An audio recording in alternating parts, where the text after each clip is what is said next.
opens his eyes in a daze, sitting in a wooden chair, slowly returning from a journey half remembered. He remembers the flowers and luminous colors, blue and purple, glowing and dripping with a strange nectar-like fluid. The strange blue and purple flowers from another world. He heaves a groggy sigh and isn't sure if he traveled at the speed of thought to defy time and experience a moment from the future, or if it was all some elaborate fantasy put together by his imagination with an unremembered assortment of past memories. Either way, it felt real, and that, for the time being, was enough. Talbot glances at the poppy in his hand. Incredible how a single flower can take you on such a journey, through realms within, and possible realms without, through realms unknown. "You're back, Mr. Grimes." Talbot turns with a start to face Junius, an investor in the company. He despised everything about this man, how he presented himself in his black suit and waxed mustache, how he looked at him, how he had to justify everything he wanted to do with him and his brethren in terms of profit. "What are you doing here?" "We need your, how shall I say, expertise to help us collect samples in a remote location in northern Africa." "I'm afraid I'm on another assignment, but I'm sure you're able to send in the other chemists." "We have." "And?" "They disappeared, along with several other expeditions we've sent in." Talbot turned away, taking in a basement filled with black smoke and the drowsy scent of opium, urine, sweat, and vomit. The den was lined with 2 rows of straw mattress beds, accompanied by little tables with nut oil lamps to heat up the opium before placing it into a pipe as long as a rifle.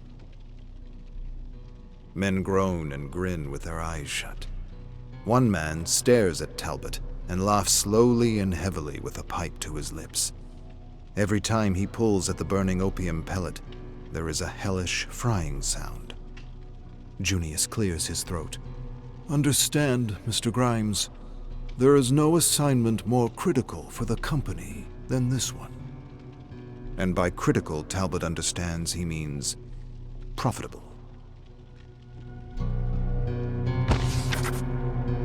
Junius hadn't been exactly right.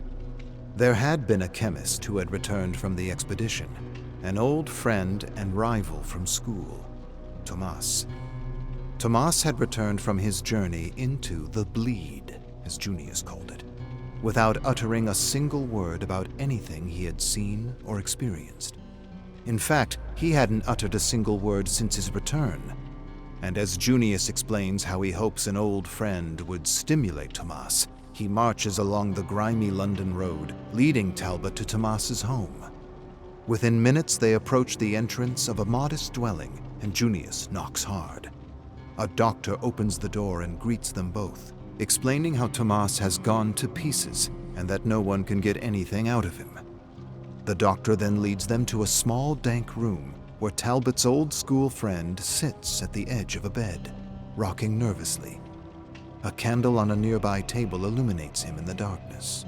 With slow steps, Talbot approaches Tomas. Horrified by the haggard face and the empty eyes staring up at him, he proceeds to sit on a stool beside him. "My dead old friend. I only heard a few days ago you were back from quite an assignment, as I've been made to understand." Tomas doesn't answer, but his eyes brim with sudden tears. "It's okay. You can tell me what happened." Tomas tries to speak, but only mumbles incoherently. After a moment, a tear slips down his pale cheek, and he manages to point a trembling finger at a cabinet. Talbot stands, brushes past Junius, and grabs a leather satchel. He opens it and pulls out a journal and shows it to Tomas. Tomas nods and struggles to speak, but his eyes suddenly widen, and instead of words, he releases a hellish scream that grows louder and louder with every breath. Panicked, the doctor rushes in, quickly escorting them out of the room as Talbot gives his friend one last trailing look and wonders what could have broken such a stoic and brilliant mind. Talbot sits in a horse-drawn carriage reading the notebooks. Nothing but gibberish and the disturbing thoughts of a chemist losing his mind. If he were to believe the notebooks, Tomas had lived an eternity in a world where people were constantly hunted like game by apparitions pulled out of dark folk tales. He had only disappeared a week, and yet there were hundreds of entries, perhaps thousands. It made little to no sense. Neither did Junius. He had misjudged the money man. He was a lot more compassionate than he had anticipated, and he seemed to express genuine sympathy for Tomas. Despite being obsessed with profit, he is really quite human. It dawns on Talbot that Junius might in fact be two people, and that the company does a strange thing to him, acting almost like a catalyst. He seems to be different when representing the company. It seems as though the company affords him something which allows him to be someone else entirely. Perhaps protection, perhaps anonymity, perhaps both. Talbot suspects the same may be said of him with his pursuits, but somehow he's sure that even with the protection and anonymity of the company, he manages to retain his compassion for others. And yet, he goes through his friend's notebooks less from a position of grief and more from a position of curiosity. He wonders if this objective disposition makes him less human, or perhaps more human. Any beast can react in anger or rage or grief. What sets us apart from animals is our intellect, our ability to stand above our emotions for the greater good. And yet, Talbot cannot help but entertain the thought that what sets humans apart from machines is our emotions. No, not emotions. Our empathy. Our ability to feel what others feel just by imagining what they might be going through, what they might be suffering. That is an ability above and beyond the simple mechanisms of the intellect. What an incredible power it is to be able to put ourselves in another person's shoes. It's why theater and poetry and stories can even exist. Without empathy, the human experience would have to be redefined as something else, something smaller, something closer to that of an insect. And yet, it's the empathy variable that seems to be the great obstacle to achieving true objectivity, to achieving truth. But what's the use of true objectivity if it means losing one's humanity? Talbot isn't sure how long he's been in this small dinghy up the river under a scorching white African sun with an escort of soldiers, company soldiers. The company's so big it has one of the largest mercenary forces in the world. Impressive, really. And secretly, he admires the fact that they do what they want when they want, without consequence or fear of tarnishing the reputation of king and country. He stares at the soldiers as they lounge about the stern, young, callous men who found a place to hunt, kill, and torture human beings with anonymity. The cook, Oswald, talks about rebellions he's put down in various colonies, as well as the wonderful dishes he's discovered from other lands. Calder is a known tracker who's captured several dissidents and showed us a collection of severed ears he took from the scoundrels. Dallin fills the silences with stories about his fiancée. She's beautiful and fun and from a good family, and Talbot senses he speaks aloud more to convince himself about his affections for her than anyone else. He's torn between her and his love of soldiering, and somehow understands he can't have both. She'll ask him too many questions, make him think about things he'd rather not think about, and remind him of his better self. Talbot knows the feeling all too well. He was in love once too, Ina. But his love for her wasn't enough, at least not enough for him to turn his back on his experiments. She was jealous of his work, of his lab, all the time he spent there, all the energy and thought he gave his experiments. When Ina smashed the lab to pieces and set it ablaze, he immediately understood how much she loved him. And seeing his destroyed lab, he immediately felt the pain and misery he was causing her. And he didn't want to experience those feelings anymore, or the guilt. Riding a camel under a blistering sun, Talbot wipes beads of sweat from his brow and follows Calder and the other soldiers to a sprawling camp of tents covered in sand. They quickly halt as a man in desert attire approaches them, introducing himself as Farley. Talbot dismounts, and they exchange pleasantries. Then Talbot follows Farley across the camp, past countless cooking fires surrounded by whispering company men, and into the largest tent. Farley turns to Talbot. I would like to say that all this is not, how should I put it, conventional. What I share with you must never be spoken of with anyone else. Talbot nods slightly. Farley walks over to the back of the tent and lifts a flap to reveal a huge mass of black fog in the distance. Strange purple and blue light emanates from within. What is that? What am I looking at? Farley stares at the mass of fog. We refer to it as the bleed. A theory put forward is that it could be another dimension, how should I say, spilling into our own. We have seen and noted these phenomena before, but never for this long, never enough to explore. We need you to enter, take notes, and collect samples of flora and fauna should you find any. Talbot peers intently at the barrier of fog. You believe this to be another dimension? We don't know what to think, and that is precisely why we sent for you, Mr. Grimes. You could have chosen more experienced chemists. There are several. We did. They never returned, and we are certainly concerned for their well-being. But if you could find a way to collect and bring back samples from this anomaly, their sacrifice would not have been in vain. Talbot furrows his brow. Farley sighs, closes the flap, and faces Talbot. We would even consider your proposal to improve, how should I say, the quality of your experiments. That is to say, we could certainly find a way to give you access to the test subjects you desire. The king would have our heads. My dear Mr. Grimes, we do not answer to the king. We do not answer to the king.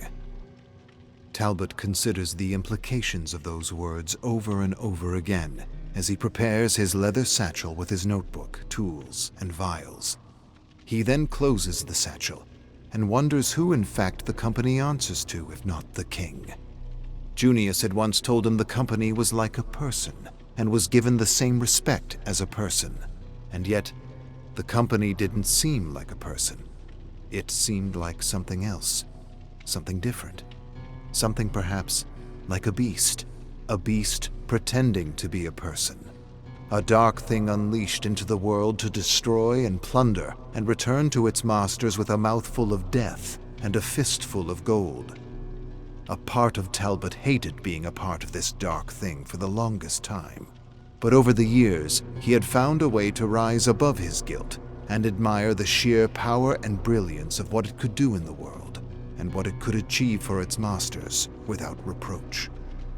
When the beast became a problem, the masters could simply end its life abruptly, burying the beast in all the pain, death, and horror it had caused in a forgotten grave. But not the gold, not the plunder. They, the masters, could keep it all. Keep the gold and the plunder, and eventually use it to inject life into a new beast, or perhaps beasts. The company may not have been a person, but it was certainly a form of life, and gold was its life force, its blood. Talbot suddenly feels inspired. Gold is energy. No, not gold. Currency. Currency is energy. No, not energy. A variable to direct and control people, to manipulate the fold. Yes, there is something worth exploring in the thought. something worth pursuing, something that could help the company and its masters. He asks himself if there is a way to understand people in reduced terms, in terms of energy and equations.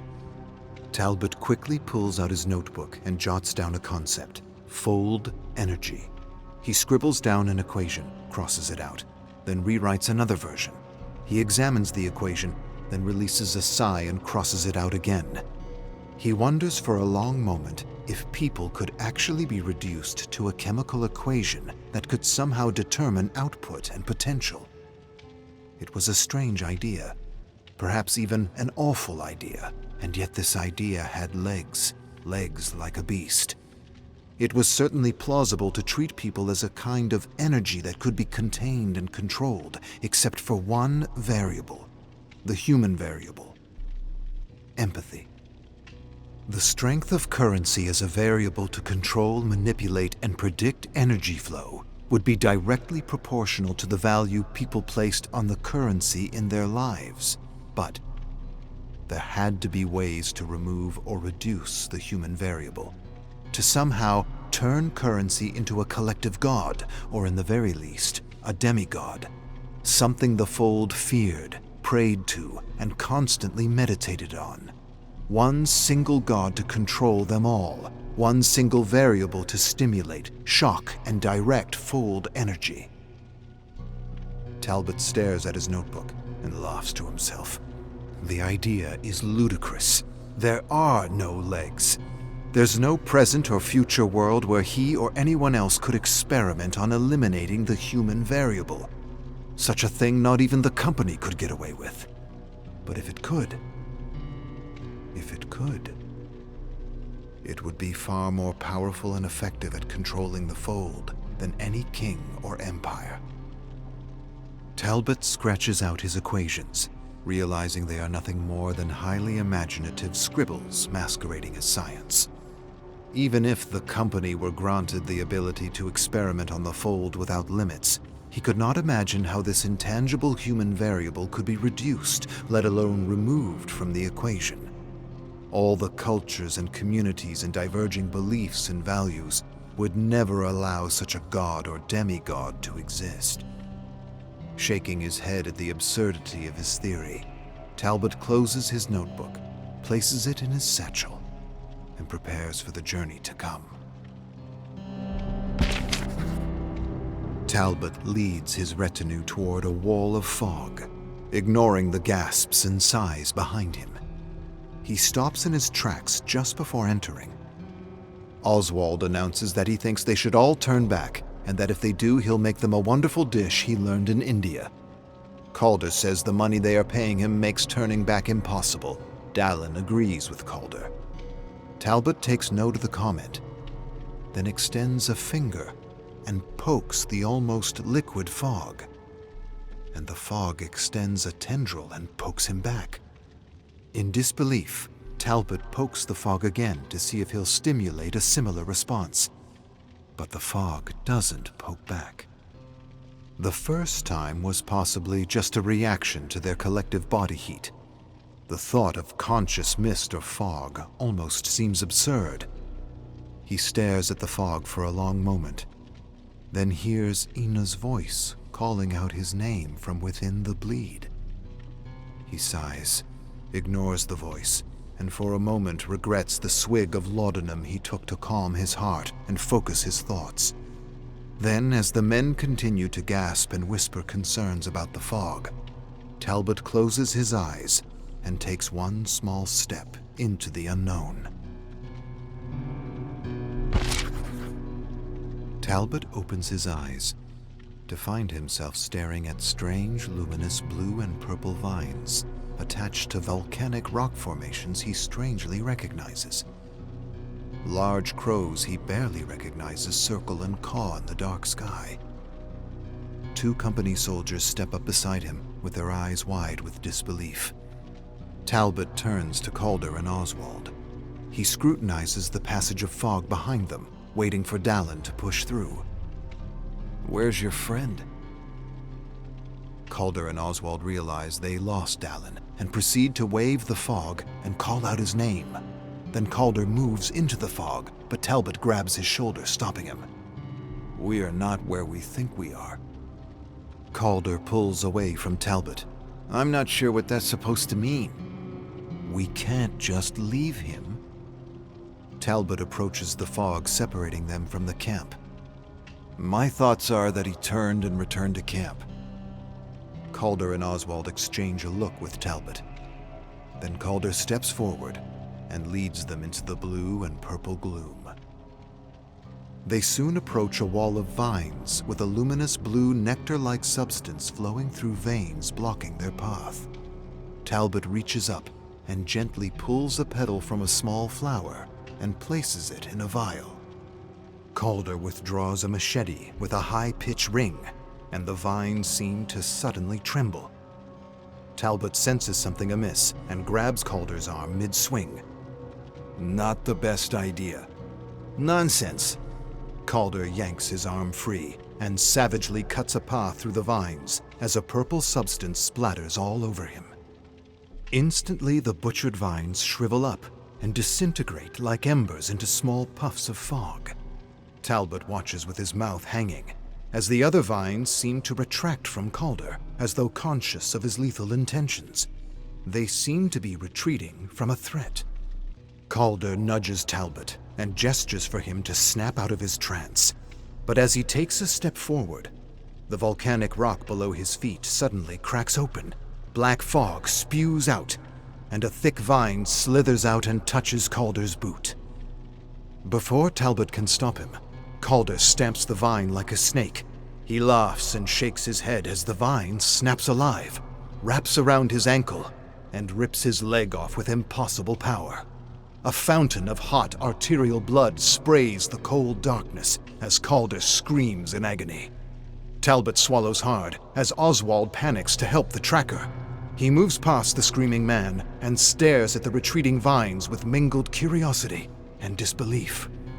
It might be that this other realm is very much conscious, a living realm, analyzing and testing them.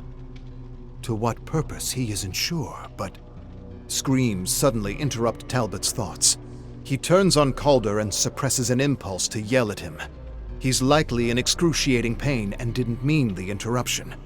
He quickly puts on an expression of concern and kneels by his trembling body, wondering how long a person can live without a leg. Oswald cries that they should take him back to camp, but Talbot's unwilling to compromise his one opportunity to observe and study what no chemist has ever observed or studied before. Yet he doesn't want to waste time arguing with Oswald. He simply wouldn't understand. He tells Oswald he needs to dress Calder's wounds before they can carry him back to camp. Oswald nods agreement as Talbot withdraws a bottle of laudanum, his concoction, a mixture more powerful than anything any company has ever produced.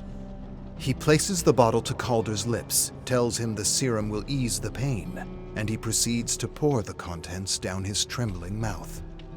Within moments, Calder stops shaking, and his eyes roll back as he issues his last breath.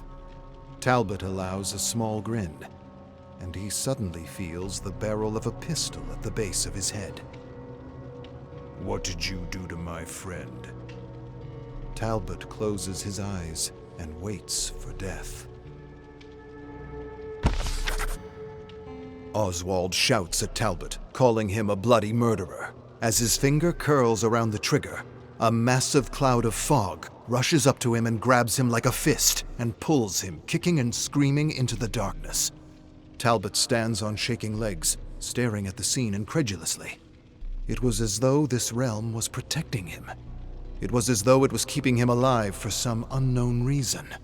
He felt a sudden pang of guilt for Calder and Oswald, and then it was gone, and he began to follow the spiraling path of jagged rock illuminated by luminous vines and flowers. He followed it for a long while when he heard her voice again. It couldn't be. Ina. He stopped, turned round and round, searching desperately. This time he was sure it wasn't the laudanum. It was this place. It wasn't protecting him. It was messing with him, playing with him like a cat does a mouse. He closes his eyes, covers his ears, and continues to follow the spiraling purple path. Luminous blue droplets drip from a canopy of blooming flowers. A petal falls, and he tracks its movement and catches it in midair. He examines the round shape, smooth texture, and places it in a vial. Then he grabs another vial and begins to catch droplets of this otherworldly fluid, wondering if, like the poppy, it could open doorways within the mind. A strangled gasp suddenly breaks the almost palpable silence. He searches the small twisted trees and shrubs, and soon finds Oswald with his back against a boulder, sucking in quick, shallow breaths, covering a wound in his stomach with his hand. He looks up at Talbot. "Quick, please. It's coming back for me." Talbot is torn between helping him and moving on. What's coming for you? What did this to you?" Talbot takes a shuddering breath and kneels beside Oswald, opening his satchel and searching for thread to stitch him up. "It's hunting us. The man-beast. Nothing hurts it. Nothing. I shot it, cut it, stabbed it, and it continued after me." "Save your strength." "I found the others. They're alive. This thing. It's making something with them." Talbot retrieves the thread and begins to stitch up the gash. He turns to the satchel, and his eyes take in the luminous blue fluid he collected from the vines and flowers. He's not sure what it does, and he knows it will be a while before he does. Talbot stares at Oswald. He can't do it. He shouldn't do it, and yet, this is an emergency. He must do what he can to help him, even if it means taking a chance on an untested serum. He almost has no choice. He hesitates, then grabs the vial and stares at it. He knows he's lying to himself. He knows there are other ways to help him. But he also knows the company hasn't officially accepted his proposal for human experimentation. Human experimentation could take a long time, a real long time, and he doesn't have a long time. It might be years before he gets another chance like this. He could administer a drop, just a drop, and see what medicinal properties the nectar-like secretion may or may not have. The secretion is a gift from another world. Last thing he wants is to spend years staring at the vial collecting dust on a wooden shelf in his laboratory, while the company debates the merits of his proposal. In fact, they'll be grateful he took the initiative. Slowly, he lowers the vial to the wound. He tilts the lip slightly and lets a tiny drop slip out into the sticky wound. He waits for his blood to absorb the secretion and watches ever closely. At first, nothing seems to happen. Then, all at once, Oswald's face twists in horror as his body warps. A fiery blue light burns through him as blue and purple sacs begin to cover his body. Talbot stares, amazed. He's never seen anything like it. It's incredible. One drop shocked his entire system within a few minutes. The mutation and energy release alone seemed impossible, and yet there it was, right in front of him. Oswald screams as one boil after another erupts with purple pus. Amazement turns to fear as Talbot stares at the ghastly sight and realizes what he's done to the cook. His mind searches desperately for ways to help the poor man, but there's nothing he can do. Over the screams, he hears Ina's disembodied voice echoing behind him. "Talbot, dear, what have you done? What have you done?" Talbot scrambles back on his heels, then turns and charges through the madness of this impossible world with a maelstrom of conflicting emotions rushing through him. "What have I done? What have I done?" Talbot shambles through thick vines and clambers over rocks and corpses blooming with luminous flowers. He tumbles to the ground and tells himself it was for the greater good, that the cook was probably going to die anyway, that he's doing something important, that he's searching for chemicals and compounds potent enough to transport people to other worlds at the speed of thought. The speed of thought is the only way to travel between worlds, and the doors to these unseen and unknown worlds are within, and any effort in trying to find those keys far outweigh the life of a cook. Desperately, he clambers to his feet and finds himself surrounded by a living mass of black fog. He stares at it intently, and his panicking mind calms with amazement as he finds himself staring at tiny cells that undulate together like some sort of vaporous membrane. Then, the fog slowly dissipates to reveal a tree covered in thick black leaves. Talbot stares at the tree and begins to notice the trunk writhing and realizes it's made of people. He realizes in amazement that he has found the missing employees.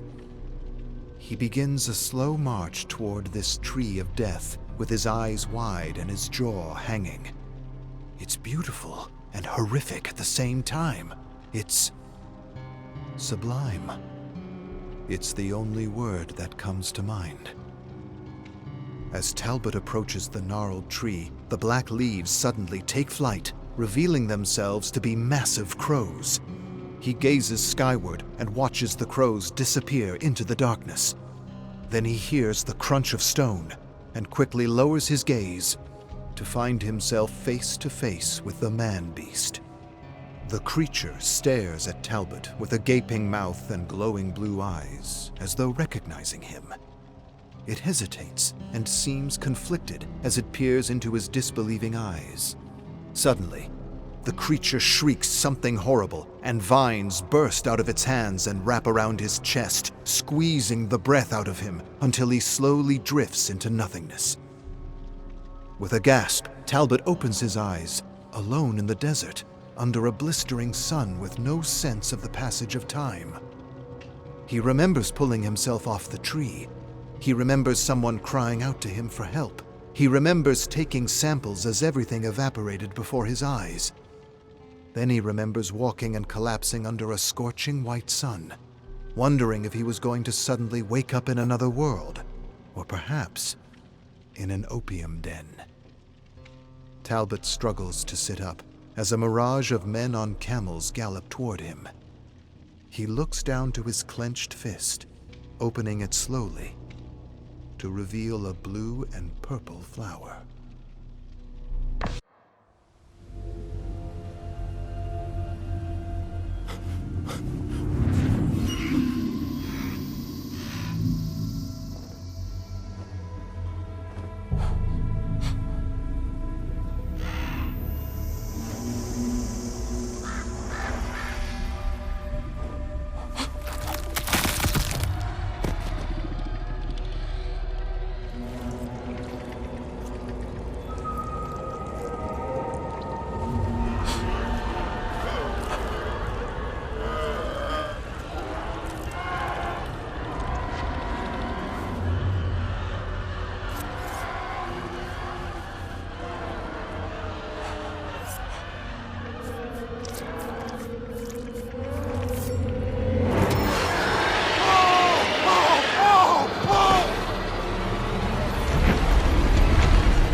Pedestrians crowd the rainy streets of White Rock, Colorado. A couple exits a grocery store just as Jonah charges into them, knocking them down, spilling apples and oranges into shimmering puddles. Streetlights illuminate Jonah as he shouts a quick apology and runs into the street. A horn blares, headlights flash. Jonah slides over the hood of a yellow sedan into the path of a cyclist, knocking her down. She clambers to her feet, shouting at him as bullets whip through the air. Glancing over his shoulder, Jonah hard charges through a souvenir shop, breaking mugs and plates, and vaults through the back exit and into an alley, slipping on wet pavement. He springs to his feet and sprints away. Clearing a fence, he leaps, tumbles down a concrete embankment, and quickly scrambles to hide behind a collection of garbage bins. As he catches his breath, two assailants in black trench coats rush by him, holding gleaming pistols with silencers. Jonah squints into the darkness after them. Realizing someone wasn't too happy, he decoded their seemingly random sounds broadcast from unknown locations. Spies, he imagines, sending names and coordinates through encrypted signals and pulses for reasons he still hasn't puzzled out. But his superiors pulled him off fast when he had managed to decrypt names of corporations and prominent billionaires. They pulled him off a bit too fast. And so he thought he'd investigate on his own. Not the best idea he'd ever had, but something in him had to know, had to understand why he was ordered to stay away from these cryptic messages that contain the names of people who would sometimes disappear. To him, this seemed somehow related to human trafficking. But Dean didn't fit the pattern. He wasn't like the others who had disappeared. He was loud and outspoken and blaming the government for everything that had happened to his students. He needed to find the high school teacher before these henchmen did. Screams reverberate from his cell phone as Jonah sits in his small, grimy motel room. He watches the fake footage created by a few teens in the area. The screen fills with teens running from an abandoned station as fog rolls after them with deadly hooks like talons trying to snatch them. He has no idea what he's looking at. Looks like the paintings he had once seen in the Fresno Museum with his mother when he was just a kid. Art would broaden his horizons, she had said. Not this art. This art scared the shit out of him. He never wanted to go to another museum again after that. Dean Barker was their teacher. His name was encrypted in the signals because he knows something. His students definitely told him something.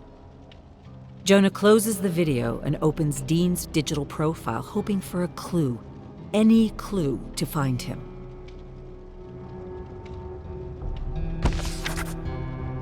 Satellite facial recognition pictures in Dean's digital profile shows Jonah that the teacher often visits a community of homeless men and women, carving out a meager existence under a busy overpass. He disembarks his car, walks down, and weaves through the small campfires, searching the cold, solemn faces illuminated by flicking orange light. After some time, he sees a man covered in blankets staring at him intently. As Jonah approaches the man, he jolts to his feet and charges away. Jonah sprints after him to the edge of the highway, where he watches Dean sprint past oncoming cars and disappear into the woods on the other side. With a heavy sigh, he returns to his car, trying to catch his breath, wondering what the hell this high school teacher knows that's got him so spooked.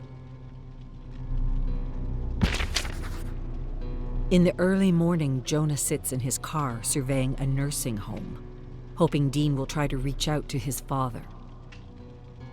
He unexpectedly sighs with the realization that he hasn't contacted his parents for at least 3 weeks, and they're probably worried sick about him. He's a fool and he knows it. You don't do that to the ones who loved, raised, and protected you for the better part of your life. He feels like a spoiled, ungrateful, entitled brat for letting so much time pass without taking one moment, just one moment in his day, to connect with them. Jonah stares at the entrance of the nursing home, telling himself he'll find some time to call his parents in the evening. Dean's father has Alzheimer's and needs constant support. He doesn't even want to begin to imagine a life where his parents forget him, or don't remember how proud they are that he's using everything they instilled within him to protect and serve their country and the free world. He never admitted to them that he sometimes felt inadequate for spending most of his time behind a desk, despite his superiors telling him he was the right hand of very critical operations. The only problem is he has no idea what the left hand is doing with his work. And often Jonah feels like he's only being presented with a half-truth. It's why he's here, It's why he's running his own investigation with his savings. His perfectly reasonable questions about the corporations he deciphered from the signals touched a nerve, a major nerve. It was a reaction even his chief officer hadn't seen before, and he was officially ordered off the assignment.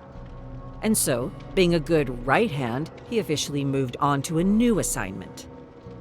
Unofficially, though, he had questions he needed answered.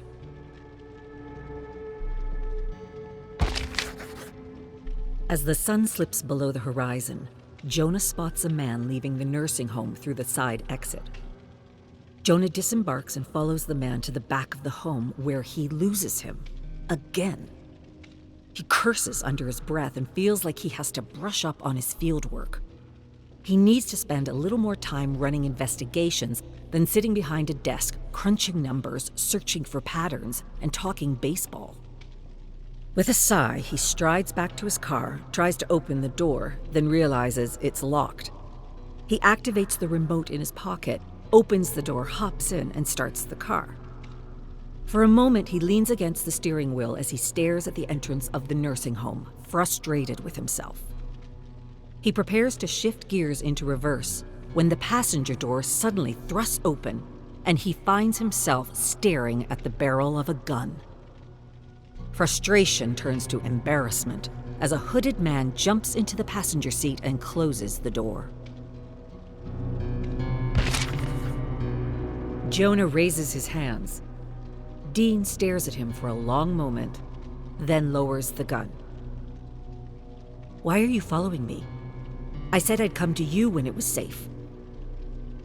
Jonah lowers his hands. He has no idea what Dean's talking about, but he clearly thinks he's someone he's not. He shrugs. "You need to be more careful. If I spotted you this easily, they'll spot you too. These people after me are highly trained, ex-military. They're pros. You don't see them coming before they put a bullet in your head." Jonah saw them coming when he was searching Dean's apartment. "How do you know I'm not one of them?" Dean swallows hard. "I'd be dead by now. You still want to talk to me? It's not too late to back away from the rabbit hole." "I do." "Drive. I'll tell you where to go." Dean refers to Jonah as Max, thinking he works with an independent organization investigating a series of missing persons. He directs him to a dirt road, which he follows to an old, decrepit wooden bridge. Jonah brakes to a stop by the woods and turns to Dean, who stares blankly at the bridge in the moonlight. Dean sighs.